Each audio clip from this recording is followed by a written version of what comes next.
Be nice. Montana just lets me join her. No. That's how this works. Hello, my name is Jay Wang, Director of the USC Center on Public Diplomacy. Welcome to our program today. And to our online audience, we are live from the Wallace Annenberg Hall at the University of Southern California. Thank you for joining us. Today's program is focused on climate policy and the vital role of diplomacy and public diplomacy in navigating and advancing a transnational agenda of sustainable development. To help us better understand the challenges and opportunities in climate diplomacy and climate efforts in the context of the Summit of the Americas, we cannot have a better speaker than our special guest, the Honorable John Kerry, U.S. Special Presidential Envoy for Climate. Secretary Kerry does not really need much introduction. He has served as America's top diplomat, as a senator representing Massachusetts, and was Democratic Party's nominee for President of the United States in 2004. Secretary Kerry served in the US Navy, completing 2 combat tours of duty in Vietnam, for which he received a Silver Star, a Bronze Star, and 3 Purple Hearts. I want to also mention that in his current role as our nation's first Special Presidential Envoy for Climate, he is the first ever principal to sit on the National Security Council entirely dedicated to climate policy. Secretary Kerry, it's truly an honor to host you at the Center of Public Diplomacy. Welcome to our campus, and thank you for joining us. Thank you very much.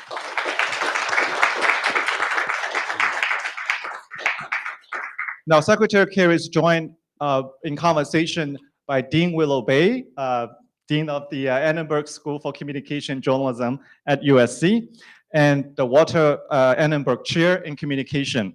We are also very delighted to have Montana Denton as a co-moderator of today's program. Montana just graduated from USC with a degree in environmental studies and a concentration in ocean, life, and people. She was a staff writer at the student-run newspaper, The Daily Trojan, where she created a column on environmental and climate issues. So thank you both for joining us. And Dean Bay, I'll turn the program over to you. Wonderful. Thank you, Jay, and thank you for CPD's hosting this. And lovely to see you all here in person, and just reminding the audience that I have the chat box open here, so please go ahead and put your questions in, because we'll be making sure that we save plenty of time for questions. Secretary Kerry, thank you for coming to campus and for joining us, and also thank you for your extraordinary service to this country in a variety of ways, but particularly right now for your unrelenting intelligence and grace as a climate warrior. Thank you. We need that service now more than ever. Can I leave now? Thank you. So you're here, of course, on the final day of the Summit of the Americas. Climate really has been quite prominent on the agenda. There have been a number of initiatives announced by the president and the vice president, a U.S. Caribbean climate partnership, renewable energy in Latin America and Caribbean partnership, your own work on the methane hub. I wonder if you could just give us an update or maybe a recap on what in your mind has been the most significant progress, significant initiative accomplished at the summit. Well, I think the most significant effort, first of all, let me begin by saying thank you for inviting me here. I always get worried when they say it doesn't need an introduction. You know, the longer you're in here, the more you need an introduction. But thank you. But Willow, I think the most important thing is going to be the unity that comes out of this moving towards Sharm el-Sheikh, where we will again convene, 190 plus countries in an effort to make sure that the promises of Glasgow are being implemented, and that those who didn't make sufficient promises are stepping up with additional effort. And that's not pointing fingers at them and accusing anybody of anything. In many cases, they are countries that need help from the developed world. They're countries where we need to bring finance and technology to the table. And we've been working very hard on that with South Africa, with Indonesia, with Mexico, Vietnam, Saudi Arabia, so forth. So the most important thing will be a coalescence of effort around these initiatives that you've listed. And I think a renewed focus on the need for the island states, for the Caribbean, to get sufficient finance and technology assistance to make the transition. It's not that they're unwilling to do it, but many of them just don't have the resources. And so I think it's up to the developed world to step up and assist. And is that likely to happen? Yes, it is happening. And one of the big announcements made yesterday, which I was part of, were the 4 major development banks of the region have agreed that they're putting 50 billion de minimis on the table for investing in order to facilitate and leverage the outcomes that we're looking for. So that's very significant. We haven't had them coordinating in that way or put that amount of money on the table at this point. And it's important. Also, dominating the headlines, obviously, is the war in Ukraine and its implications for progress on climate. You said if countries extend their reliance on coal in response to all of this, we are cooked. In your words, pun intended, no doubt. Europe has responded more aggressively Yes, with they have. renewable solutions. So what are you doing, and what sorts of efforts or US-based efforts are in place to really keep the focus on an aggressive extension of renewables versus an aggressive extension of the use of coal? Well, we have, President Biden has made a very significant commitment for the United States to be, first of all, power sector carbon-free by 2035. By 2035, to only be producing electric vehicles in the United States, which General Motors and Ford and others manufacturers have bought into. And they're now spending hundreds of millions of dollars to retool their plants in order to produce those vehicles. The infrastructure bill, the 1.2 trillion that did pass, much of it is allocated towards the improvement of infrastructure for grid, for charging stations and so forth, for transition, for our national laboratories, 17 of them, which are going to be critical to developing, bringing certain technologies to scale to get the job done. And so I think it's safe to say the United States is really leading in a number of different arenas with regard to our goals that's having impact. I'll give you an example. We've started something called the First Movers Coalition. We now have 50% of global GDP committed to take actions that will send a demand signal to the marketplace and actually buy green products now, even though they're going to pay a green premium for them, notwithstanding.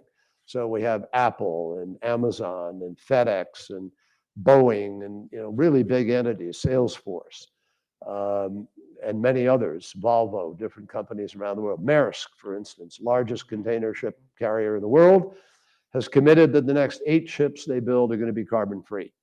Volvo, 10% of the steel they buy, and now Ford Motor Company has joined them, is going to be green steel for the manufacture of automobiles. And that will accelerate the production of green steel, and the competition ultimately will begin to say, oh, we got to do this too.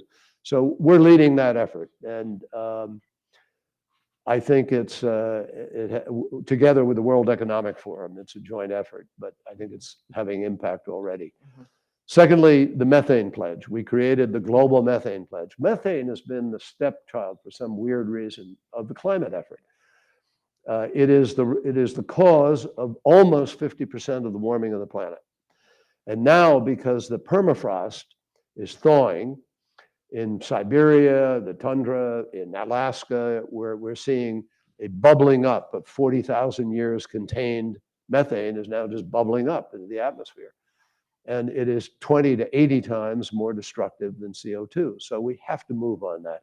We got 118 countries now signed on to reduce methane. And amazingly, the amount of methane that is just being vented by oil and gas drillers or flared. Flaring is when they just burn it out in the open in these big smokestacks. And the venting and flaring itself and the leakage where it leaks in storage or in transport or in the drilling itself or in mines that are left open or drilling holes that are left open, which we're now going to start plugging, it is equal to the full amount of gas that Russia gives to Europe. So if we simply stop venting and stop the flaring and use the simple act of basic plumbing to stop the leaks, we can actually make up for what Russia was delivering, and countries will do much better. I'm going to Mexico day after tomorrow to talk with the president about how we can do this in Mexico and actually save Mexico about $2 billion a year that they lose. And they're excited about the prospect, and I hope this will work. So those are the kinds of things that the US is doing. We're convening. Next week, President Biden, we will host the 20 major economies of the world, plus about 10 other countries that represent different challenges. Mm-hmm. And we are looking for those 20 major economies of the world, including China and India and Russia and the United States, obviously, and Indonesia and the ones I mentioned earlier. We're looking to those countries to step up their efforts, because 20 countries equal 80% of all the emissions in the world. And if you get those 20 countries to do what they need to do, we win. We can win the battle. Everybody else will follow whatever the model was for what they did. The template will be created. So we're bringing major finance to the table. We've been working with the largest banks in the world, the largest financiers. They're committing trillions, but they have to be for bankable deals. So we have to work with countries to create the bankable deals. So all of these things are happening, frankly. I say this without any notion of US arrogance, but we are leading on these efforts. We are taking the initiative. We are pulling people together and convening. We're the largest economy in the world. We're the second largest emitter in the world. We bear a major responsibility, and President Biden believes that to the core, and he's determined that we're going to do our part to make up for the last 4 years. As we should. I'm glad to hear you're making a house call to the president of Mexico, since he decided not to attend the summit. I know let me just say something about that. He's decided not to attend, but he's coming to Washington. He's going to have a meeting with the president, and Mexico's here. The foreign minister is here. I met with him yesterday, as did Secretary Blinken, and we're very much working hand in hand. And as for Venezuela and Cuba and Nicaragua, the civil society of those countries is here. The leaders may have chosen not to be here, but the people who really represent the people are here. So I think that, it's better than people who want to sort of, land in some negative place may perceive. Montana, I know you have a question, also speaking of the private sector and the technological advances, right? Yeah, absolutely. So you've been clear that both existing and future technologies can aid us in fighting climate change. But what are some of the greatest opportunities in environmental technology that we can utilize to build innovative climate tools and solutions in the coming years? Well, there are three biggies, maybe four. And then there are a whole bunch of others that are going to make a big difference or have potential to. Of the four, I'd say, fusion has gained a new, what's the word? A sort of new hope, if you will, a new breakthrough that has given people, fusion has always been, it's 30 years away. It's 30 years away. Every 30 years, 30 years away. Now it's not necessarily. And those are the words of people who spent a lifetime working at this, who've been through plenty of depression for not being able to solve the problem of fusion. But now there's a Commonwealth fusion effort at MIT. California is contributing through Stanford and the accelerator out there that's working on this, and others. And they've found that they're able to stabilize the production of the energy in a way that may ultimately create a breakthrough. We don't know yet. Green hydrogen, long-term storage of electricity of one kind or another, maybe, water, different, or battery. And I've seen breakthroughs on the battery side that really excite me. And then direct air carbon capture, which we're going to need, because even if we get to net zero by 2050, we have to suck 1.2 6 trillion tons of carbon out of the atmosphere to prevent the future damage, the ongoing damage. So it's a monumental task. And, you know, there are plenty of other technologies. I mean, I've seen things dealing with lithium, ways of measuring green and ESG and setting standards. I mean, there are all kinds of creative efforts going on. About $1 trillion now, venture capital chasing these possibilities. So that is a very encouraging factor here. So how far, private sector is critical, technological advance is critical, but you know, how far can we expect the private sector to go without the public policy to support it? And given the challenges we've had in this country passing meaningful climate bills, we can't really move the needle. Change cannot become ubiquitous without it. That's a great question, and I'm really glad you asked it, because I just share my theory of the case, which is the private sector can go all the way, but not necessarily in time to avoid the worst consequences of the crisis. That's the challenge. It's the urgency.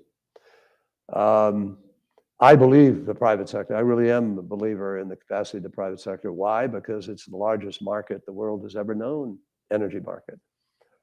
You talk about looking at a marketplace and where you want to start a business. You've got 4.5 to 5 billion users today of energy writ large. And if we look down the road, that's going to go up to 9 to 10 billion users in the next 30 years. Lifetimes, all of you, and most of you. Easy. I'm sorry. I suddenly was doing self-analysis. At any rate, the reality is that will it help immeasurably to have the right policies in place? Absolutely. Should we be considering pricing carbon? Should we be considering production tax credit, investment tax credit, making that happen and make it happen tomorrow, not next year? Yes, absolutely. Because those ingredients are essential to the speed with which we would be able to accomplish what we need to accomplish, but not totally determinative. I mean, if one of these technologies breaks through, it's a game changer. If you have a 100-hour battery, all of a sudden, 4 days, you've got an ability to balance your delivery of energy in a way that, you know, stop gaps that security worry that people have. And energy security worry is driving a lot of the thoughts now about, oh, we need more drilling of gas. We need more drilling of this. We need to go back to coal. No, we don't. We absolutely don't. And we have to prevent a false narrative from entering into this, or again, pun intended, we are cooked. We're going to blow through 1.5 and 2 and so forth. So the policies are helpful to ultimately avoiding the worst consequences, but we will get to a low carbon, no carbon economy at some point in time, because that's where the market's going. No question in my mind.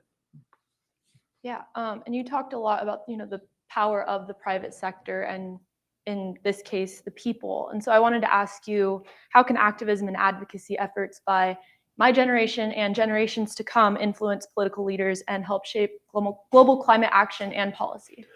Well, just as I said, the private sector can get it done. I will tell you bluntly, your generation can also get it done, and can get it done faster than anybody, because if you will engage in the political process and cast aside the cynicism and the sort of, you know, in some cases, sense of futility and otherwise, you will make the difference. And I know that because I've seen it happen. When I first came back from Vietnam in 1969, I became involved in a thing called Earth Day, 1970. We turned 20 million Americans came out of their homes. Not an extraordinary number by today's standards, but 20 million Americans, unheard of then. And we were inspired by Rachel Carson and her 1962 publication of Silent Spring, and her fight against DDT and her winning the battle, which should be an inspiration today to everybody. And we organized ourselves, not just to bring people out for the one day, but to create a political movement that held people accountable. So we targeted the 12 worst votes in the United States Congress. We labeled them the Dirty Dozen. It was very effective. We campaigned around the country. We won 7 of the 12 races. What happened? Immediately, Congress went back. There's nothing like your colleagues losing around you for the survivors to feel their spines stiffened. And that's exactly what happened. And they passed the Clean Air Act, safe drinking water, marine mammal protection, coastal zone management, endangered species, and created the Environmental Protection Agency of our country. We didn't even have one until then. And by the way, back then, I heard Governor Newsom referring to this yesterday in some of our conversations. You couldn't see across the city of Los Angeles. You had days here where you were warned not to go outdoors because of the quality of the air. And New York, same thing. And so we had this driving connection that people felt to the choices. And that's why it became what we call a voting issue. You absolutely have to make certain that we build on what happened in 2020. In 2020, it was a voting issue. Now it's got to be even more so, because we have a problem in the United States Congress that half of it, almost precisely, is unwilling to move and do the things we need to do policy-wise. So how do you change it? You change it by electing people. You change it by winning elections. You change it by making our democracy imperiled as it is today, and it is. You absolutely need to make it work. And that's how you restore the strength of the democracy as well as achieve the things we need to achieve. You guys, every single movement, I mean, and I grew up in the 1960s. We were part of the women's movement, the environment movement, the peace movement, the civil rights movement, the voting rights movement, 1965 Voting Rights Act, 1964. I mean, these were pivotal, enormous transformations. And it happened because young people were moving their parents, they were moving the country, they moved the politics to embrace common sense. And that's what we need right now. And by the way, I believe, as I'm sure many of us do in this room, that this is a generation of young people that is exceedingly well-equipped. Well equipped, and I think ready. Mm-hmm. So Montana, go to work. Really, no pressure. No pressure. So you're, Secretary Kerry, you're here in the School for Communication and Journalism, and you are an eloquent and passionate messenger. You've shared some of what worked decades past. You yourself have invoked everything from scripture to fear of economic insecurity, geopolitical instability, and a couple puns. What are you learning about communication messages that resonate effectively with the public on these issues? Wow, that is a great Annenberg School of whatever question. Well done. I'm not sure I'm fully equipped to answer it even after all these years. I've done some work with an East Coast school, at Yale, the Climate Communications Project, which has really done some good work on this. And Al Gore and I and others have traded thoughts about, and we've all been working at it for years, and nobody's got the final answer on it. Partly because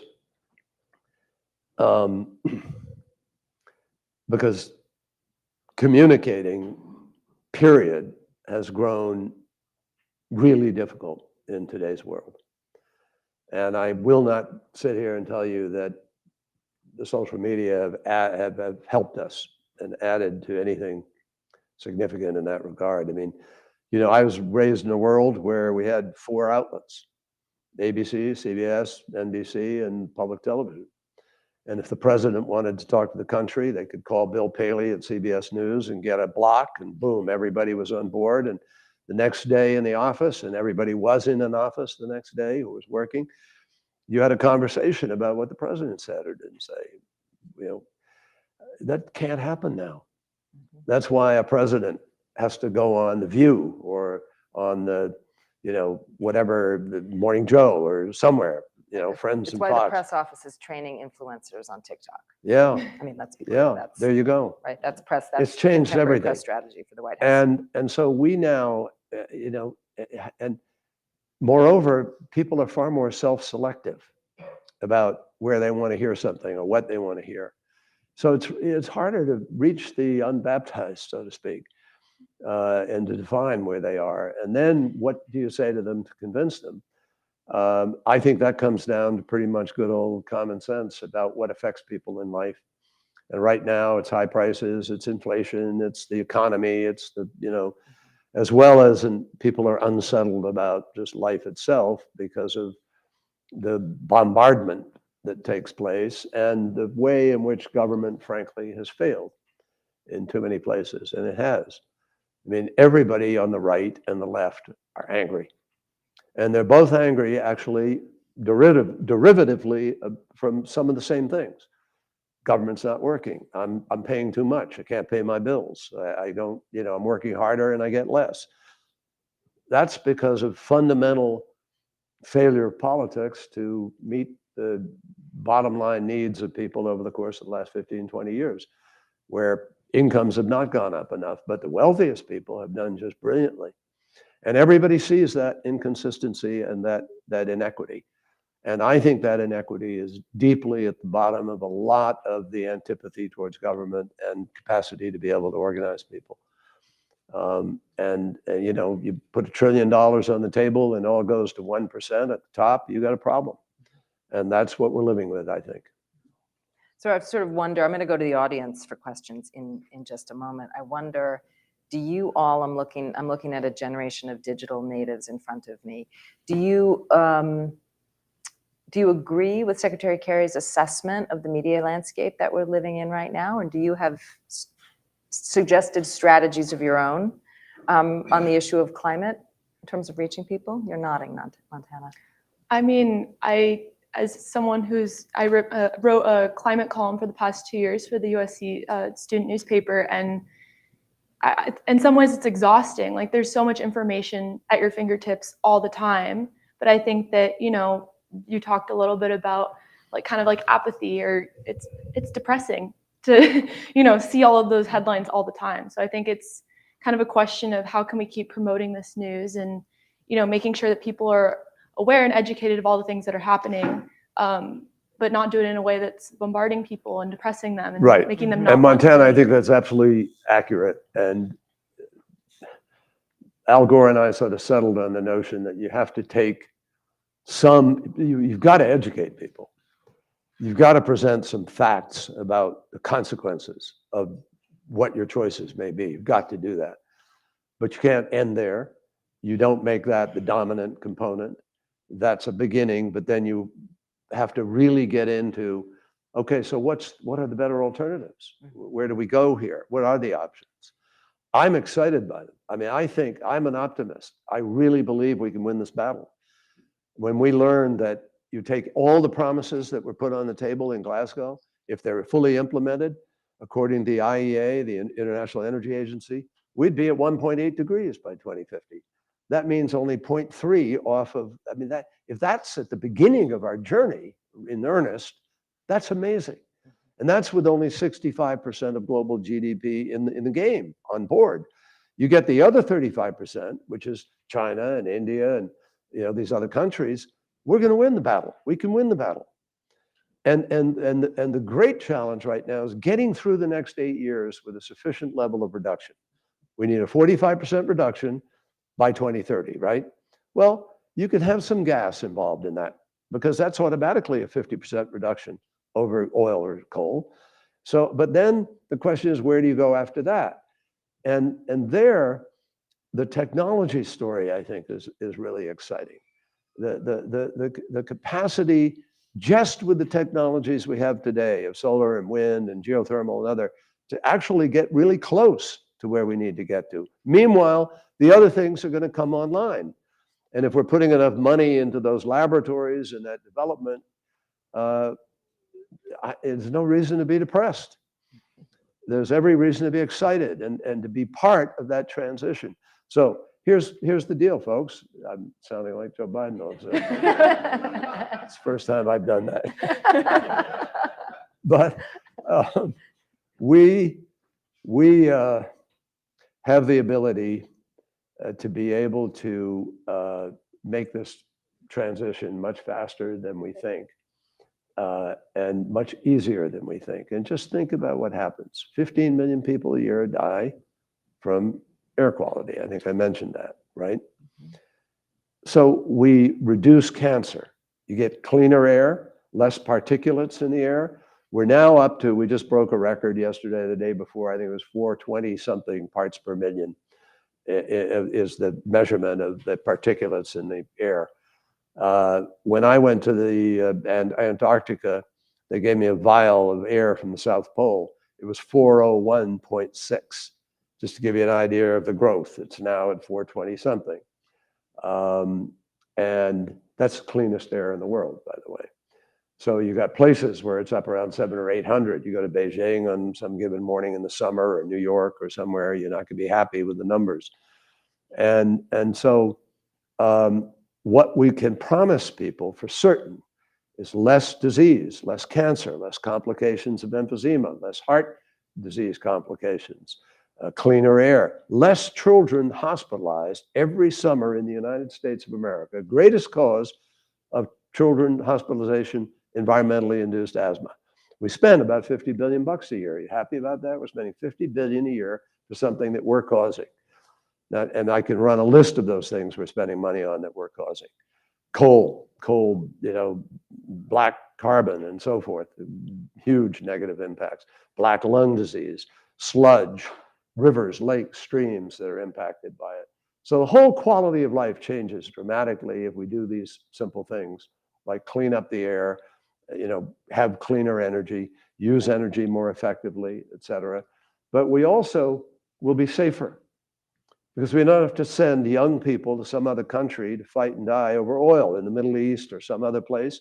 You produce it at home, and you take away from a petro dictator the ability to be able to use gas and as a weapon, as Putin is doing today. So you have safety, you have health, you also have a huge impact on your economy, because the investment in this transition is going to produce clean jobs that, up and down the scale. For instance, we have to build a grid in America. We don't have a grid. We have an East Coast grid, a West Coast grid. We have a line that goes across the north from Chicago through the Dakotas. And then we have Texas has its own grid. We saw how that worked out. So big hole in the middle of the country where you can't send energy that's produced from those wind farms in Iowa or in Minnesota. They can send them part of the way to certain places. But think what would happen if we used AI and hooked up our nation, where it's daytime and nighttime in different hours in different parts of the country, where you have wind blowing different ways, different times, power produced. You could send it where you need it and be ahead of the curve, and immediately improve life and create a lot of jobs in the process. Fastest growing job in the United States of America 2 years ago, wind turbine technician. Third fastest growing job, solar panel installer. That is the future that we could promise people if we would invest sufficiently in this. And here's the other piece of it. You talk about competition with China and with other countries in the world economically. They're moving. Believe me, they're moving. And if we sit around and diddle and don't invest in that long-term future, they're going to own the technologies, they'll own the production, and we'll be sitting here, and you will be greatly at risk for economic blackmail, not to mention other kinds of challenges that could take place on a global basis. So everything points in this direction. And what we need to do is be showing people all these upsides that come. And they're not fake.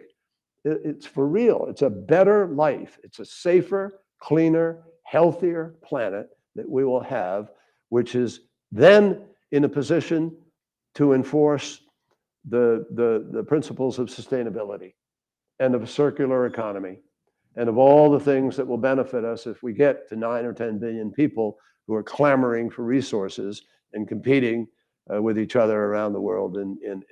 It's just not sustainable the way we do it today. We're in for collision.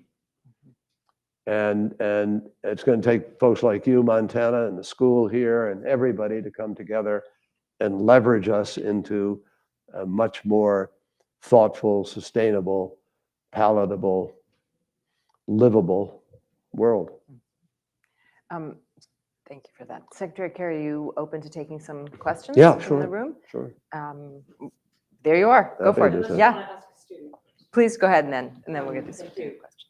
I'm interested in rare earth elements. They're going to be an essential ingredient. You know what, I'm sorry, I was Sorry. supposed to have directed you to the microphone, I'm sorry. Colleen Graffey. I'm a law professor at Pepperdine University teaching international environmental law. And a key part of the green revolution is rare earth elements. Sure. And yet that is going to cause huge amounts of environmental damage. And I'm wondering, what is the strategy to be able to extricate and have these things for the green revolution without causing that impact? Thank you.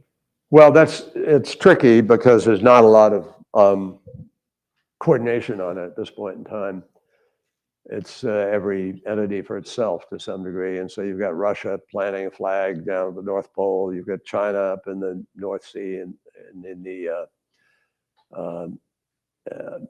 up in the Arctic now competing and looking for resources and buying up contracts all around the world, I might add. It has the potential to be an explosive confrontational problem if we don't get a handle on it. But there are now global conventions that are being discussed, meetings that are taking place to try to get control over how we're going to approach seabed mining and deep sea, and will we or won't we? Some of it lends itself to easy and not damaging exploitation. Other would be just disastrous. So we're really only in the fledgling startup stage of really grappling with this, to be honest with you. We need your expertise and other people's expertise on the table. At the moment, we're getting zero cooperation, obviously, from Russia, who are one of the main protagonists in that endeavor, and China. But we're trying to work something with China. I had 3 meetings with the Chinese in the last 2 weeks. One in Davos and one in Berlin shortly thereafter, and one at Stockholm +50. And we will be meeting almost every week now, unless something gets in the way of it, to try to see if we can advance our bilateral determination on some of these kinds of issues, including deforestation, which is critical, methane, so forth. There's a biodiversity convention being negotiated right now. You're probably aware of that, all of you. It has not had as much focus as it should have, frankly. A lot of reasons for that. China is the host, and COVID has really shut China down for all intents and purposes in terms of, except for exceptions. I mean, I went to China twice during COVID, and it was like landing on the moon, because there were just 20 people in moon suits in the dead of night, and we were hustled from one plane into a bus, so you couldn't touch anything. You were isolated where you went. And that's what life has been like there right now. So it has diverted attention from these kinds of things. But I can assure you, we are very focused on thinking through what our positions ought to be, what are the options, how do we begin to convene people, and there's a lot of discussion taking place about it. Yep, please, yes, thank you. Hello, thank you for being here. My name is Mia. I'm a recent USC grad with degrees in international relations and public diplomacy. It was really inspiring to hear all of the progress you think that's being made. And obviously a lot of the students here are here today because we care about these issues, but that's a pretty self-selective group. A lot of people in our generation have a lot of mistrust in institutions, perhaps because they don't see themselves reflected in government, or they don't think government is doing any good, regardless of whether or not that's true. Or perhaps it's because when they open up their social media, they read articles that are more pessimistic. So while the call to action is on our generation, how do we bridge mistrust and distrust in institution and government with the action that needs to happen from people in my generation? Well, it's a great question. I mean, any student at any college who thinks that the alternative is to kind of not pay attention, shouldn't be given a degree. I mean, that's absurd.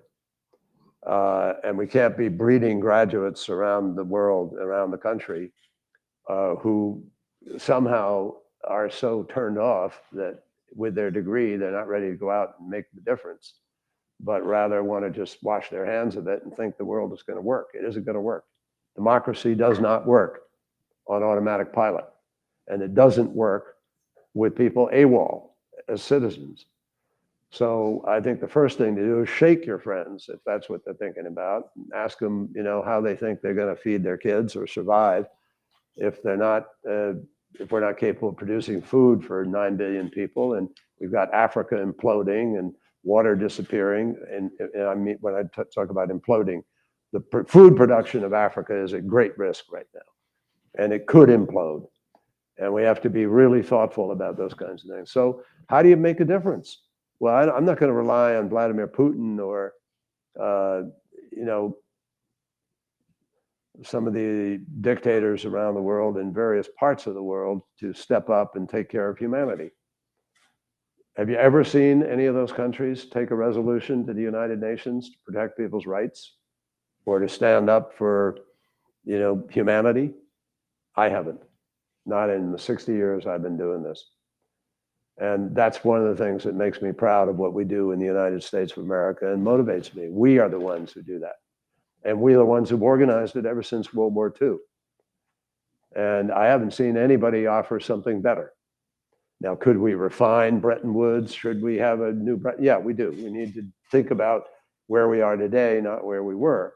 But we still need to use the basic institutions that we have to get it done.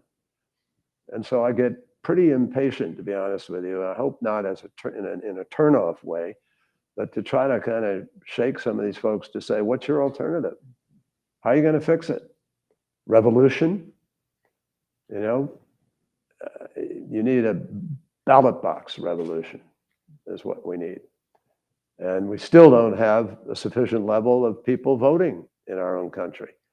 And look at the elections. Hubert Humphrey lost to Richard Nixon, a race close to my heart because of the war in Vietnam at the time. And he lost to him by 1 vote in every precinct in America. So it does matter whether you vote. And we've got to get, thinking about real issues on the agenda. Put climate on the agenda. Organize around it. And don't be disappointed because you're the one who's running and it's going to make the difference. I mean, I just don't know any other way. The nihilism is unacceptable. Great question from a student perspective. So thank you, Secretary. Yeah, Kerry. no, I know. We'll take some advice as institutions of higher ed. About how you give out degrees? Yeah, I'm serious. Are there things that you think at the educational level we should be doing differently or better in order to develop the right level of engagement and activism on the part of our students? There are. Well, I don't think any university can force feed students to become activists necessarily, but I think you can make certain that civic responsibility and engagement is really a demanded quality of any graduate, and that nobody gets a pass. And that has to be 4 years of inculcation of that reality, not a single lecture or one single class. It's got to be the ethos of any institution of higher education. And some do it very well, and some don't do it that much. I'm not an expert on what you're doing here or not doing here. But I mean, the Annenberg is here, and that's a brilliant effort. And I know there are other efforts because friends of mine have taught here in one place or another. But we are not bringing people to the watering hole sufficiently. You can't make them drink, I know, but you can bring them to the hole.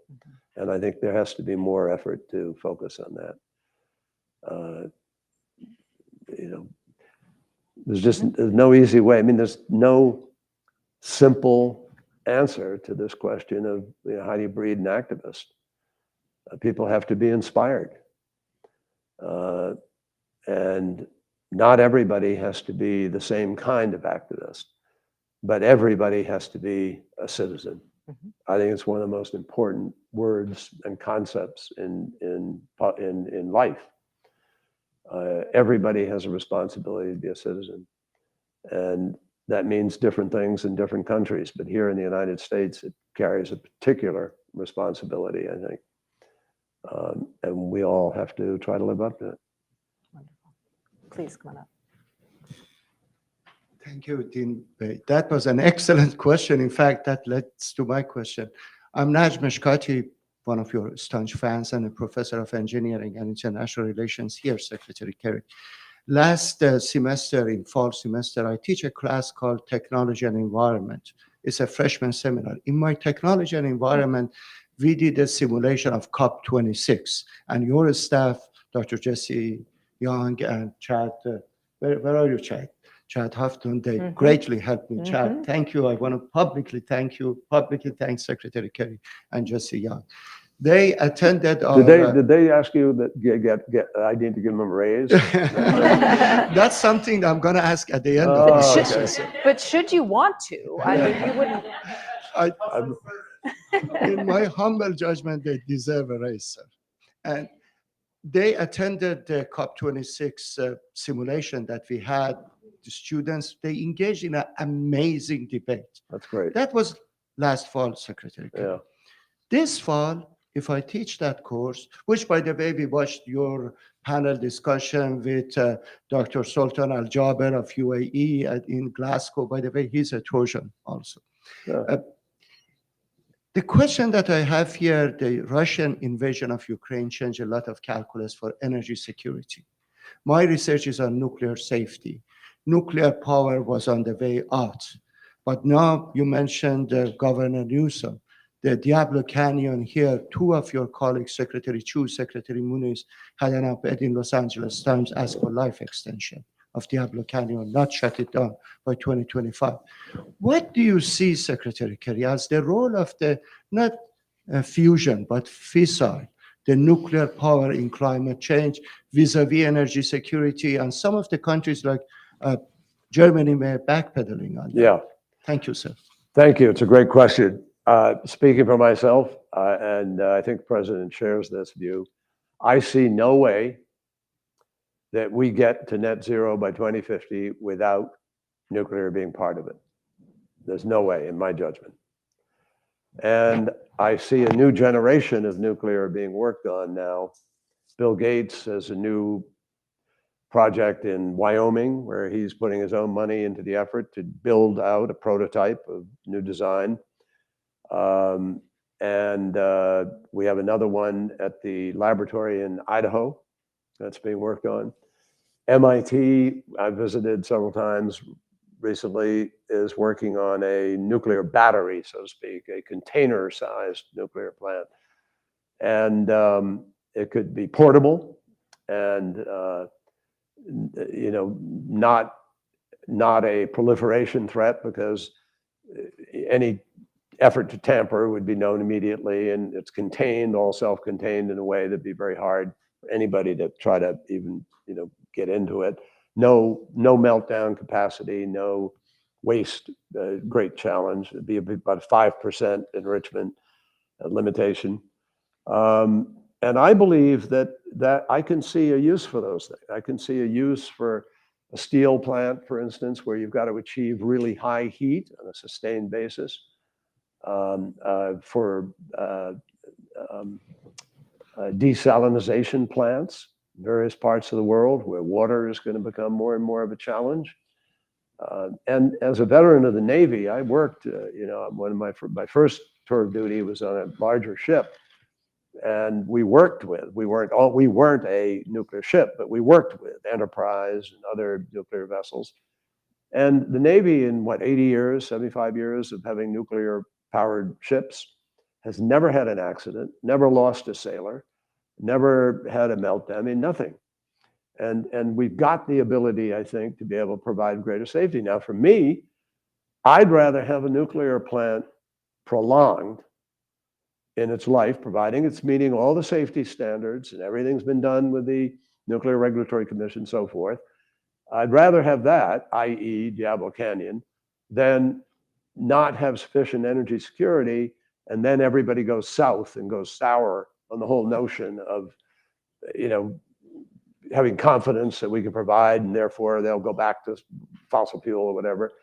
And I think it can help us to turn the corner to get to wherever we're going to go in a virtuous grid of the future, which may be very different from what we even know today, given what might happen with fusion or with other things. So Germany did make a decision to get off of it. I disagreed with that decision, as we disagreed with Nord Stream 2 in the Obama administration. But they made the decision. They buy nuclear power from France. And they're now going to build some coal or go back to coal, using coal for a temporary period of time, allegedly temporary. So I just think we're in extremis sufficiently on the planet that we should be taking whatever steps we can to reduce emissions. That is our enemy right now. We must mitigate emissions.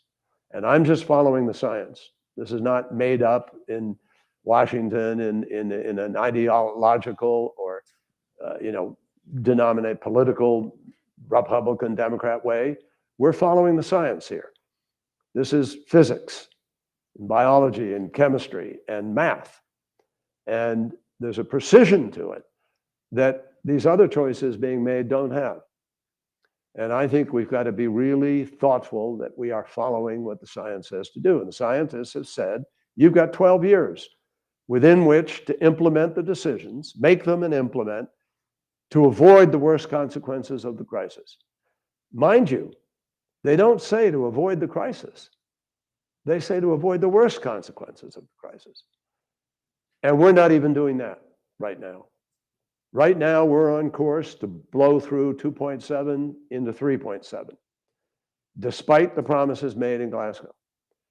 And that's to some degree due to COVID, and to some degree due to bad decisions about replenishing gas last year in Europe, and to some degree due to Ukraine and a false narrative about how we got to pump and do coal and everything else. So we've got to stay on course here and recognize that the war in Ukraine will take the course it takes, but so will climate. Climate does not go on hold because of the war in Ukraine. And we have an absolute obligation to be doing everything we can in our power to do what the science is telling us we must do in order to avoid those consequences. Because it gets to be too late. There are tipping points. I talked to one of the best scientists in the world, Johan Rockström of the Potsdam Institute, and asked him recently, what worries you the most about the evidence you're seeing today? And he said to me that we may be past two tipping points. I said, okay, what are they? Arctic and Antarctic. Now, if we're past tipping points on those two things, we got a big challenge coming our way, because you're talking about meters of sea level rise. Now, I hope we're not. But that's why I'm fighting to make sure we do enough as rapidly as we can to make sure we're not missing it. Allison, Joe raised his hand behind you, so I'm gonna. Secretary Kerry, thank you so much for your many years of service. I'm Joe Arvai. I'm the director of the Wrigley Institute for the Environment here at USC. I'm a psychologist, and my area of research is how human beings make decisions. I was a science advisor to your colleague, Gina McCarthy, and working in that capacity now for Michael Regan.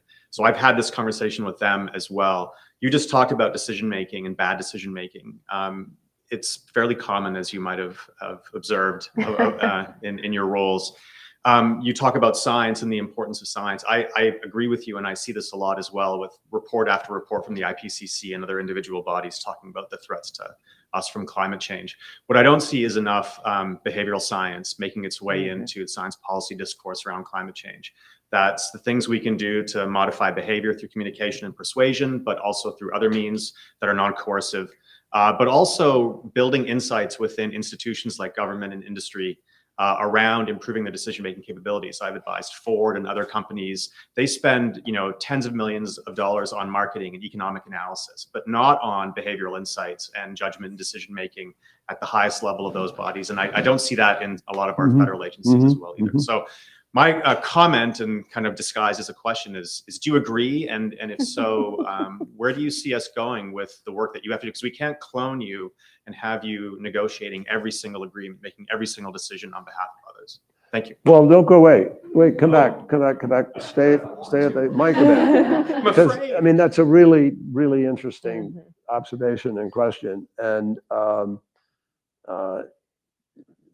want to take you to the next step, which is to tell us how you would get that behavioral science integrated into what we're doing better. Because I don't disagree with you. Behavior is, human behavior here is what, 9/10 the problem, or 8/10? It's a huge part of it.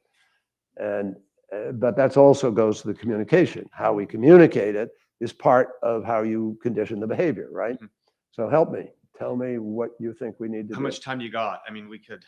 Well, here's the thing. So we've spent, I'm going to look at, I've got PhD students in the room. One day was like really sharp, Lauren.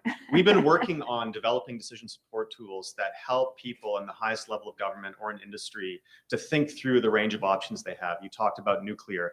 Nuclear is a decision, is an alternative and a larger decision with many options, many conflicting objectives, lots of trade-offs in terms of near-term cost, long-term risk. I totally am with you, by the way, on the long-term benefits for climate. Yet we've invested more in companies and in some cases in government on developing decision support tools that help people buy a ticket to Disney World, an airplane ticket, than we have on which course of action within, for instance, the EPA is the most optimal given the conflicting objectives. We have those capabilities, but they're not being adopted. And instead, we're told. Well, why don't we agree? Here's what we should do. Well, let's have that longer conversation. I'd be delighted to follow up with you and just give your coordinates to We can connect you, the Joe. folks back there, and we'll follow up with you and try to figure it out how we could do that in a way that really could work. Let's bring Lauren. That would be an honor, sir. Thank you. Lauren's in. All right. Thank you all for the great questions. Secretary Kerry, thank you for visiting us here on campus, for joining us for this extraordinary opportunity to talk to you about these issues. And again, as I and others have said here, thank you for your service. Thank you. We're lined up behind you to help. Thank you so much. Appreciate it. It's great to be here. Thank you.